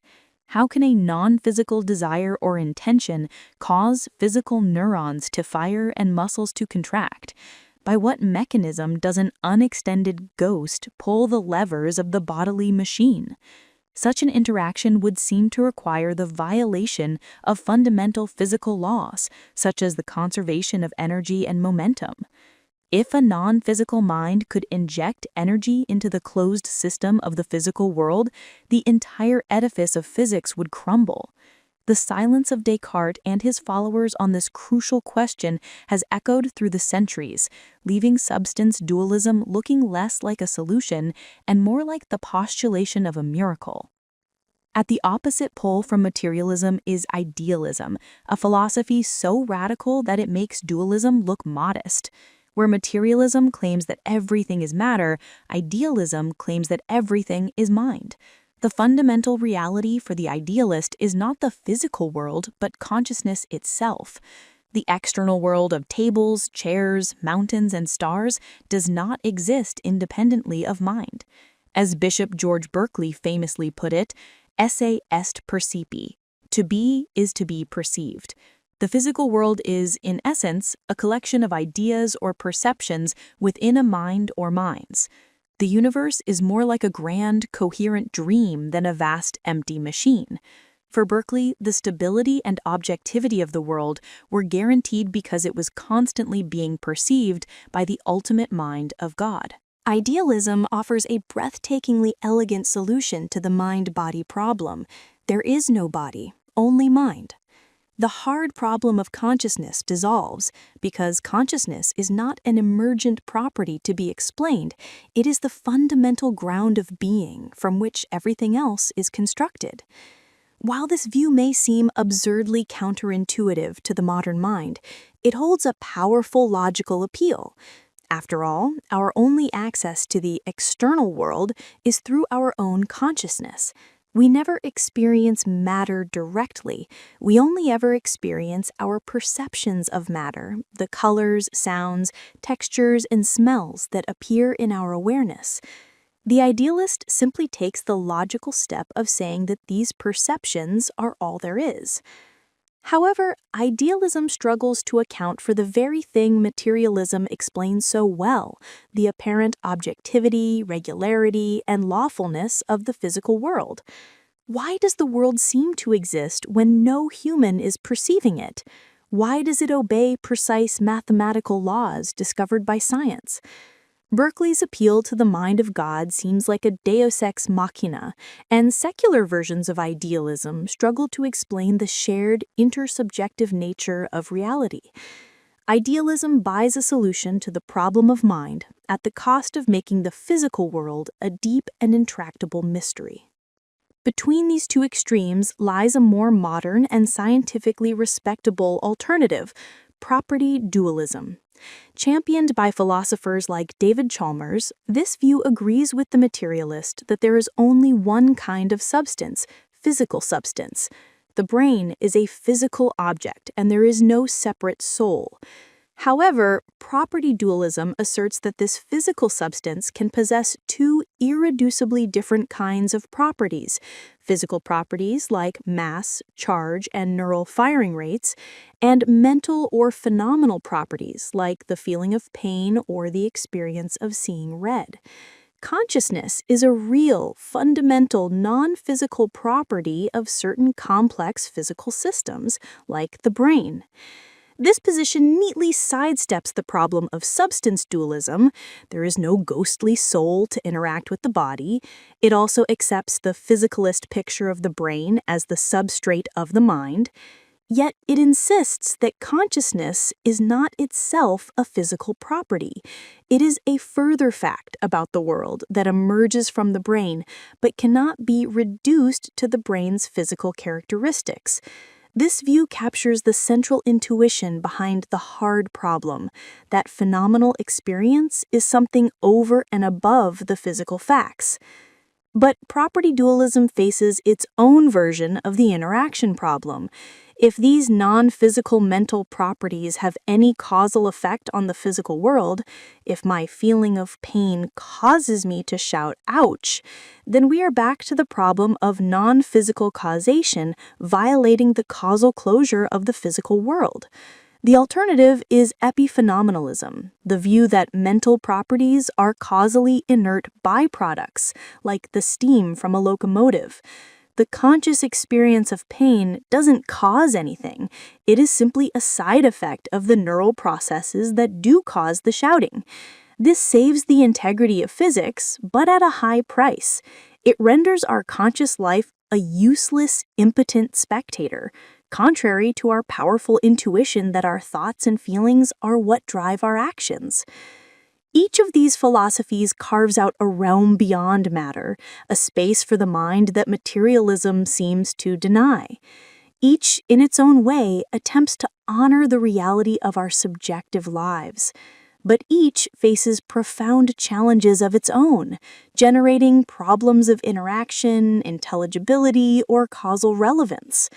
The realm beyond matter is not a peaceful kingdom, but a landscape of thorny philosophical dilemmas, a testament to the sheer difficulty of constructing a worldview that can accommodate both the objective world of science and the subjective world of the soul. Chapter 15, Where the Foundation Cracks. While materialism's rivals grapple with their own formidable problems, materialism is not an impregnable fortress.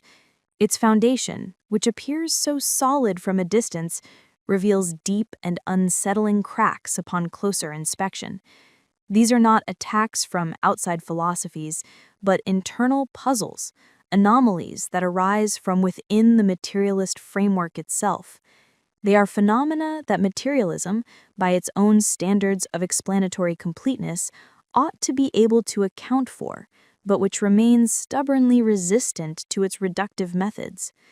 These cracks threaten the entire edifice, for they concern the very mind that constructed the materialist worldview in the first place. The most profound of these fissures is, without question, the hard problem of consciousness. As explored previously, This is the chasm between the objective, third-person description of brain function and the subjective, first-person reality of experience. Even if we had a complete map of the brain, if we could trace every neural firing, every synaptic transmission, every chemical cascade that occurs when a person sees the sunset, we would still be left with the question, why is this physical processing accompanied by the rich, ineffable, subjective experience of seeing red, orange, and purple hues wash across the sky? This is the problem of qualia. The materialist responses to this challenge, while sophisticated, often seem to miss the heart of the problem. Eliminative materialists, like Daniel Dennett, argue that qualia are an illusion, a conceptual muddle, but this seems to deny the most immediate datum of our existence, that there is something it is like to be us. It is akin to solving the problem of gravity by denying that things fall. Identity theorists claim that the experience of red is the brain state, but this is a brute assertion of identity that does not make the connection intelligible. It does not explain why that specific neural pattern should feel like red rather than green or like anything at all. Emergentist theories state that consciousness arises from complexity, but emergence is often just a name for the mystery, not an explanation of it. The foundation of materialism cracks at the point where objective matter is supposed to give rise to subjective awareness, and no one has yet laid a convincing bridge across the gap. A second, more subtle but equally deep crack is the problem of intentionality, or aboutness. Mental states are unique in that they are directed towards or are about things. A belief is about a state of affairs. A desire is about a possible outcome. A perception is about an object in the world. How can a purely physical system like the brain possess this quality of semantic reference? A collection of neurons firing in a particular pattern is, in itself, just a physical event. How does that event come to mean or represent something else, like the Eiffel Tower or the concept of justice? Projects to naturalize intentionality by grounding it in causation, a thought is about what caused it, or biological function, a thought is about what it was selected by evolution to track, are ingenious, but they struggle to account for the full range of human thought. We can think about things that don't exist, unicorns, things that are abstract, numbers, and things that are false, misrepresentations. How can a thought be caused by a unicorn? What survival function is served by my ability to contemplate the logical consistency of string theory? Causal and evolutionary stories seem to work best for simple, perceptual states, but falter when faced with the complexity and abstraction of human reason. The ability of a physical state to point beyond itself to a meaning remains a ghostly and unexplained property, a deep crack in the materialist's account of the mind. This leads to a third, and perhaps self-undermining crack, the problem of reason and rationality. If materialism is true, and our minds are nothing more than our brains, then our thoughts and beliefs are physical events determined by prior physical causes, a combination of our genetic makeup and environmental stimuli, unfolding according to the laws of physics and chemistry. If a belief is simply the determined end state of a neurochemical chain reaction, in what sense can that belief be said to be rational or held for a reason? A reason is a logical ground for holding a belief, whereas a cause is a physical antecedent. The materialist worldview seems to replace the logical space of reasons with the deterministic chain of causes. This leads to a troubling argument against materialism, often called the argument from reason.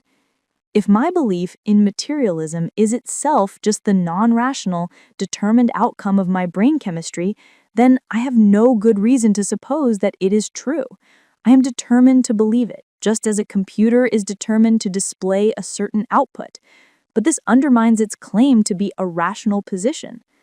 As the philosopher Alvin Plantinga has argued in his evolutionary argument against naturalism, if our cognitive faculties were produced by blind evolution, they would be selected for producing survival-enhancing behavior, not necessarily for producing true beliefs. A creature that has a false but useful belief, for example, that tiger wants to be my friend, I should run towards it with a spear, might not survive. But one with a different false but useful belief, for example, tigers are demons that can be appeased by running away, would. Since our behavior is what gets selected, the truth of our beliefs is secondary. Therefore, if materialism and evolution are true, we have reason to doubt the reliability of our own cognitive faculties, including the very faculties we used to arrive at the belief in materialism. It is a worldview that seems to saw off the branch on which it is sitting. These three cracks, consciousness, intentionality, and reason, are not peripheral issues. They concern the very essence of the mind. They represent a formidable challenge to the materialist's claim to completeness. Until they can be sealed, the foundation of materialism will remain unstable, haunted by the suspicion that it cannot account for the one thing that makes all of its other accounts possible: the rational, conscious, meaning-seeking mind of the inquirer. Chapter 16. Beyond the Dichotomy. The long and often sterile war between materialism and its traditional rivals, dualism and idealism, has led some of the most creative thinkers to suggest that the conflict itself is based on a false premise. The very categories of mind and matter, mental and physical, may be a flawed inheritance from the 17th century. Perhaps the solution to the mind-body problem is not to choose a side in this old dichotomy, but to transcend it entirely. A number of third-way philosophies have emerged, each attempting to construct a new ontology that can do justice to both the findings of science and the reality of experience, without falling into the traps of the old debate. One of the most elegant of these alternatives is neutral monism. Associated with figures like William James and Bertrand Russell, neutral monism proposes that the fundamental stuff of the universe is neither mental nor physical, but something more primitive and neutral. This neutral stuff, in certain arrangements, is perceived from the outside as the physical world studied by science. But when the same stuff is arranged in the form of a functioning brain, it is experienced from the inside as consciousness. The mental and the physical are not two different substances, but two different aspects or perspectives on the same underlying reality. Russell, in his later work, gave this idea a powerful articulation. He argued that physics, for all its success, only describes the causal structure and relational properties of the world. It tells us how things behave and how they relate to other things. It gives us the abstract mathematical skeleton of reality, but it tells us nothing about the intrinsic nature of the stuff that is behaving this way. Russell's radical suggestion was that the intrinsic nature of the physical world, at least in the part of it that constitutes our brains, is precisely what we know as consciousness. The feeling of pain is the stuff that the neuroscientist, from the outside, is describing in the abstract language of C-fiber firings. This view elegantly avoids the interaction problem, as there are not two things to interact. It also honors the data of both science and introspection. Its main difficulty, however, is the deeply mysterious nature of this neutral stuff. Characterizing it in any positive way proves exceptionally difficult, leaving it as a kind of unknowable thing in itself. A more recent and currently fashionable alternative is panpsychism. Panpsychism takes the hard problem of consciousness as its starting point and proposes a radical solution. Consciousness is not a rare and special property that emerges only in complex brains. It is a fundamental and ubiquitous feature of the physical world. All matter, from quarks and electrons to rocks and stars, possesses some primitive, rudimentary form of experience or proto-consciousness. This is not to say that electrons have complex thoughts or that rocks are pondering philosophy. Rather, it is the idea that the intrinsic nature of physical entities includes a simple, phenomenal quality. Panpsychism does not try to explain how consciousness emerges from non-conscious matter, a feat it considers impossible, like getting something from nothing. Instead, it argues that complex consciousness, like that of a human, arises from the combination of vast numbers of simple, conscious physical entities, like neurons, to combine to form a single, rich, unified conscious subject like a human mind. This is a fiendishly difficult problem in its own right. How do the micro-experiences add up? Why don't they just remain a disconnected swarm of tiny consciousnesses? Despite this challenge, panpsychism has gained traction because it offers a way to integrate consciousness into the natural world from the ground up, treating it as a fundamental feature of reality on par with mass and charge rather than as a spooky anomaly. A third, even more radical departure from the traditional dichotomy is found in process philosophy, most notably in the work of Alfred North Whitehead. Whitehead argued that the fundamental error of Western philosophy since Newton has been to see the world as composed of enduring, inert substances, or things. He proposed to replace this metaphysics of substance with a metaphysics of process. The ultimate building blocks of reality are not particles, but momentary actual occasions or events. The universe is not a collection of things, it is a creative, dynamic, and ongoing process. Crucially, for Whitehead, every actual occasion has both a physical pole and a mental pole. The physical pole is how it is affected and conforms to the past occasions in the universe. The mental pole is its subjective feeling of this conformity and its creative aim toward a future outcome. In this view, experience is not an anomaly. It is the very essence of the creative process of reality. The universe is, in its deepest nature, experiential. Mind and matter are not separate entities, but two poles of a single, unified process of becoming. Human consciousness is an incredibly complex and intense form of the same basic experiential process that is occurring in a much simpler form everywhere in nature. Whitehead's philosophy is notoriously complex, but it represents a profound attempt to build a worldview that is at once organic, dynamic, and fully integrated, moving far beyond the static categories of mind and matter. These philosophies, neutral monism, panpsychism, and process philosophy, demonstrate that the conceptual landscape is far more rich than the simple binary of materialism versus dualism. They are all highly speculative and face their own daunting challenges, but they represent a vital and creative effort to escape the intellectual straitjacket of the past and forge a new synthesis, a vision of reality in which the scientific account of the world and the lived reality of human experience are not opposing truths, but two sides of a single, deeper, and more mysterious whole. Chapter 17. Living with or without matter. Our metaphysical beliefs are not abstract intellectual games played in an ivory tower. They are the invisible architecture of our lives, the foundational assumptions that shape our values, our sense of purpose, and our understanding of what it means to be human. To choose a worldview is to choose a way of living. The stark contrast between a purely materialist cosmos and one that admits a realm beyond matter creates two fundamentally different existential landscapes, each with its own consolations and terrors, freedoms and constraints. To live in the world of the materialist is to embrace what the sociologist Max Weber called the disenchantment of the world. It is to accept that the universe is a vast, ancient, and impersonal expanse of matter and energy, governed by blind, purposeless laws. Humanity is not the protagonist of a divine drama, but an accidental and temporary byproduct of cosmic evolution on a tiny, insignificant planet. In this world, there is no inherent purpose, no cosmic justice, no pre-written script. Death is not a transition, but an annihilation.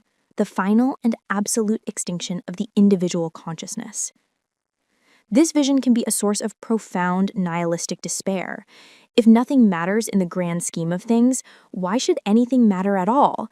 It can lead to a sense of cosmic vertigo, the feeling of being a meaningless fluke in a silent, indifferent void.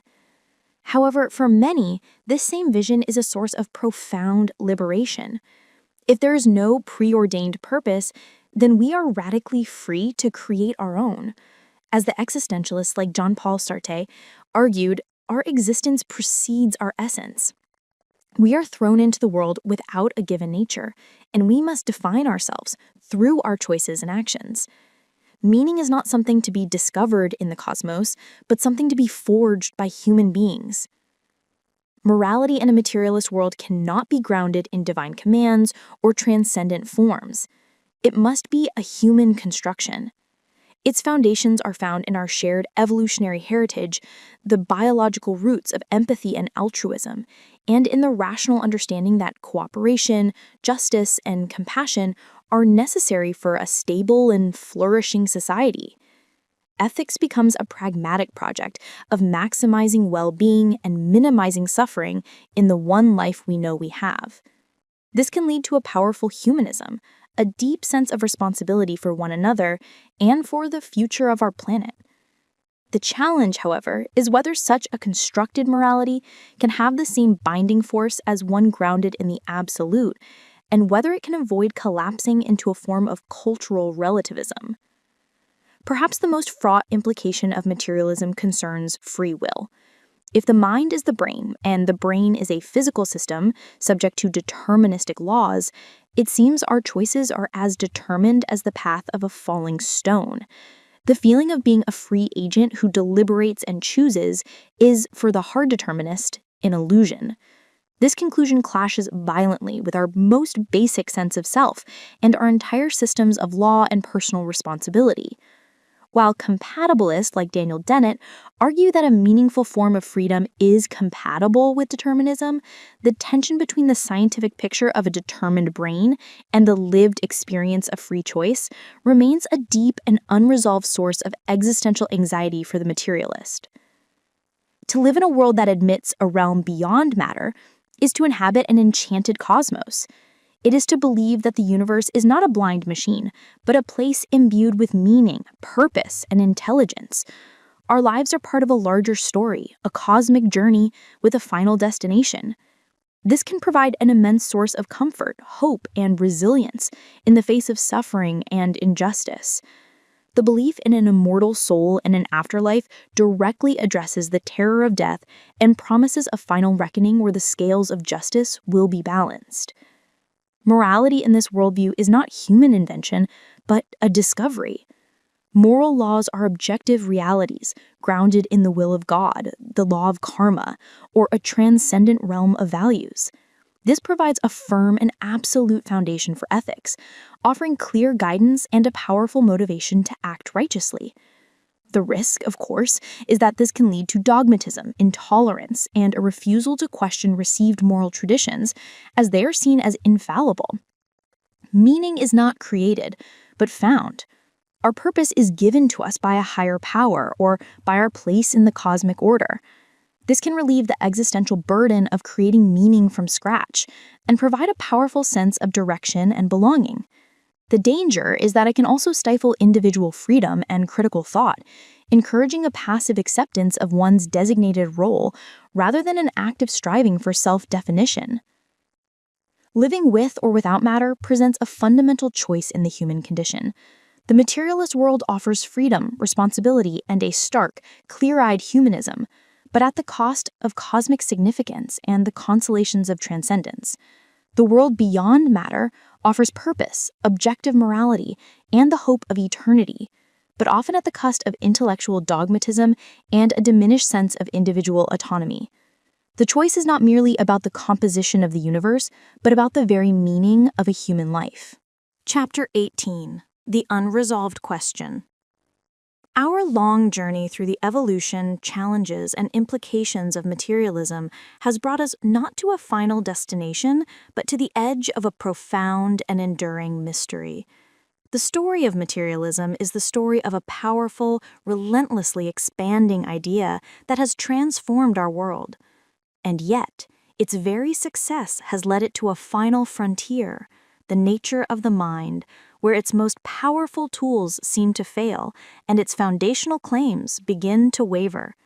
The ultimate status of materialism remains the great, unresolved question of the modern intellectual landscape.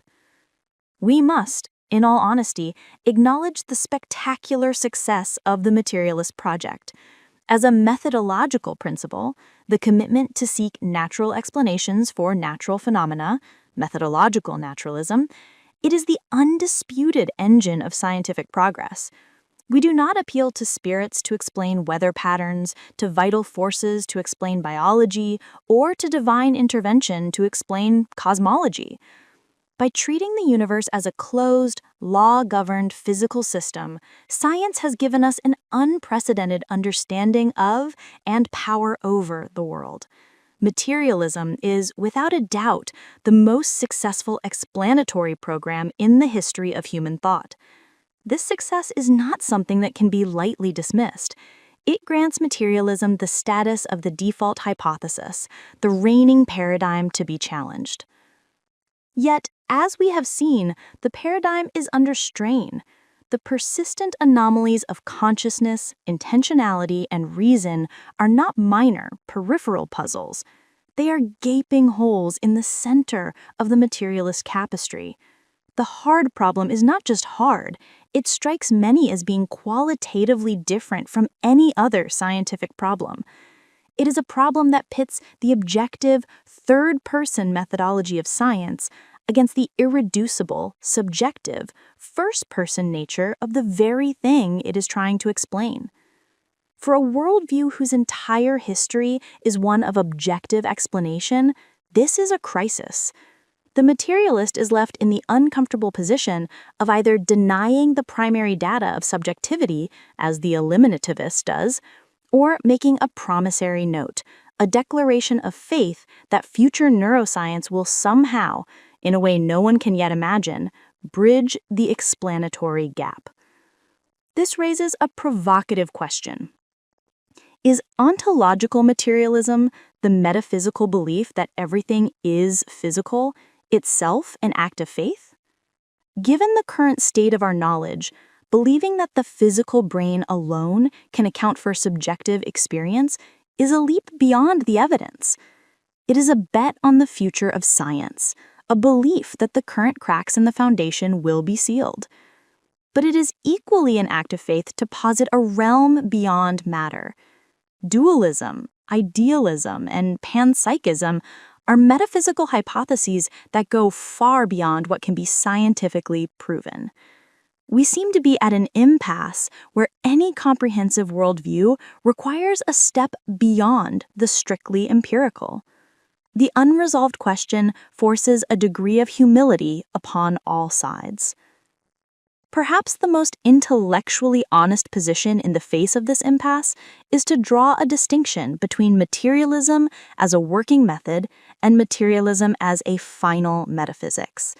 We can and should continue to pursue the materialist research program in neuroscience and cognitive science with full vigor, seeking to explain as much as we can about the mind in terms of the brain. This is methodological naturalism. But we can do so while remaining agnostic about whether this program will ultimately be complete. This is to resist the premature closure of ontological naturalism. We can live in the ambiguity, acknowledging the immense power of materialism without granting it the status of an unshakable dogma. The unresolved question is not in the end simply, is everything matter? It has evolved into something far more profound. What must matter be such that it can give rise to a being that can experience the world, create meaning, and question the nature of its own existence? The very fact that a collection of atoms and energy, a product of blind evolution, can produce a mind that conceives of materialism, critiques it, and looks for alternatives is the deepest mystery of all. The ancient gambit has not led to a final answer. Instead, it has led us full circle, back to the mystery of the mind that made the gambit in the first place. The evolution of materialism is not over. Its greatest challenge is to account for itself, and in that unresolved and reflexive questioning, the future of our understanding of reality will be forged.